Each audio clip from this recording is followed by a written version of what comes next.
मुंबई के बाद अब बात करते हैं आदिवासी राज्य झारखंड की, जहां घुसपैठिए बड़ी तादाद में फन फैलाए बैठे हैं। आंकड़े चीख चीख कर इस बात की गवाही देते हैं कि झारखंड के सबसे महत्वपूर्ण आदिवासी इलाके संथाल परगना डिवीजन में घुसपैठ की वजह से मुस्लिम आबादी तेजी से बढ़ रही है, वहीं आदिवासी आबादी की जनसंख्या में तेजी से गिरावट आ रही है। आइए आंकड़ों के साथ देखते हैं इस इलाके का पूरा सच। तो 1951 में संथाल परगना में आदिवासी आबादी जो थी वो 44.7% थी, वहीं इस इलाके में मुस्लिम आबादी 9.4% हुआ करती थी। अब बात करते हैं 2011 की जनसंख्या की।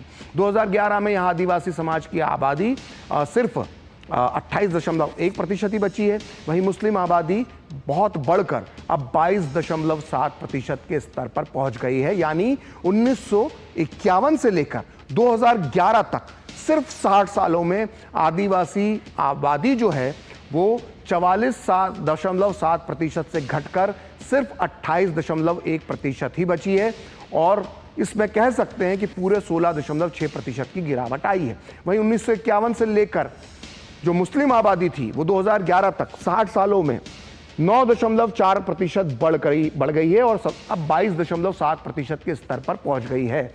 यानी इसमें पूरे 13.3% का इजाफा हुआ है। और इस जनसंख्या विस्फोट का नतीजा यह है कि मुस्लिम आबादी 60 सालों में दोगुनी से भी ज्यादा हो गई है। अब इस ग्राफिक्स को देखिए, सीधे सीधे तुलना करने पर आप देख सकते हैं कि स्थिति कितनी खतरनाक हो चुकी है। ये देखिए, 1951 में मुसलमान करीब 9.5% थे और 2011 में बढ़कर ही हो जाते हैं 22.7%। वहीं आदिवासी समाज की जनसंख्या 1951 में 44.7 यानी 44.7% थी, वो 2011 में बढ़कर हो जाती है 28.1%, मतलब कम हो जाती है, 28.1% हो जाती है, कमी आई है। और अब जो ताज़ा जनगणना होने वाली है उसमें यह जनसंख्या संतुलन और भी ज़्यादा बढ़ सकता है। अब आप सोचेंगे कि इसमें अनोखी बात क्या है, मुस्लिम आबादी तो पूरे देश में बढ़ी है, लेकिन ऐसा नहीं है। संथाल परगना इलाके में मुस्लिम जनसंख्या में बढ़ोतरी राष्ट्रीय औसत से बहुत ज़्यादा है। राष्ट्रीय स्तर पर 1951 से लेकर 2011 तक मुस्लिम आबादी 4.4% बढ़ी है, वहीं संथाल परगना में इसी दौरान मुस्लिम आबादी में 13.3% का इजाफा हुआ है। और यही एक तरह से आदिवासी समाज के लिए खतरे की घंटी है। इसलिए अब पूर्व मुख्यमंत्री और बीजेपी नेता चंपाई सोरेन ने इस मुद्दे पर 30 जून से राज्यव्यापी आंदोलन शुरू करने की घोषणा की है। आप भी सुनिए चंपाई सोरेन ने क्या कुछ कहा। पूरा प्रदेश में बांग्लादेशी घुसपैठ और धर्म परिवर्तन बड़ा रफ्तार पकड़ा हुआ है। यदि आप पाकुड़ और साहिबगंज जिले में जांच किया जाएगा तो 90% बांग्लादेशी निकलेगा। तो झारखंड में बांग्लादेशी घुसपैठियों को बसाने के लिए एक अनोखा मॉडस ऑपरेंडी चलाया जा रहा है और इसका नाम है जमाई टोला। दरअसल जमाई टोला का मतलब एक तरह से लव जिहाद होता है, लेकिन झारखंड में जमाई टोले का खेल इससे थोड़ा सा अलग है।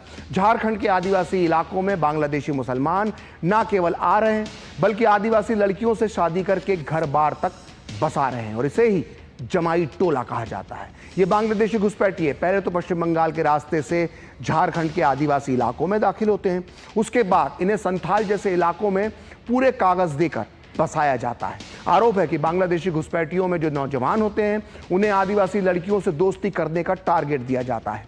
आदिवासी युवतियों से दोस्ती और पहचान बढ़ाने के लिए इनमें से कई बांग्लादेशी घुसपैठिए बिंदी, चूड़ी और जो मेकअप का सामान होता है उसकी दुकानें गांव में लगाते हैं। और एक बार जब लड़की से दोस्ती हो जाती है तो इनका अगला टारगेट होता है शादी करने का। ये बांग्लादेशी घुसपैठिए आदिवासी लड़कियों से शादी करके गांव में ही बस जाते हैं, उसी के गांव में। और लव जिहाद केस से उलट इस जमाई टोला मामले में कागज पर आदिवासी लड़की का ना तो नाम बदला जाता है और ना ही उसका धर्म परिवर्तन करवाया जाता है। कागज पर कुछ नहीं होता, लेकिन फिर भी वो लड़की शादी करने के बाद, निकाह करने के बाद अपने व्यक्तिगत जीवन में इस्लाम धर्म का पालन करने लगती है।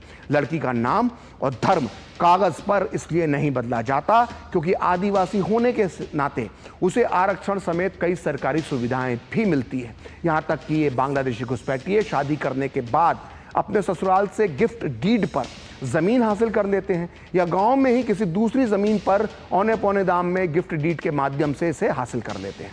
आमतौर पर खनिज संपदा वाले इलाकों में ऐसी शादियां हो रही हैं जहां जमीन के नीचे कोयला है। ये एसपीटी एक्ट के चलते कोई भी ये जो ज़मीन है यहाँ की, इसे गैर आदिवासी की ज़मीन नहीं खरीद सकता है कोई भी बाहरी व्यक्ति। इसलिए शादी के बाद गिफ्ट डीड में ज़मीन हासिल करने के बाद अवैध खनन चलने लगता है। लेकिन जमाई टोला के इस खेल में सबसे खतरनाक खेल है गांव की लोकल राजनीति पर कब्जा करना।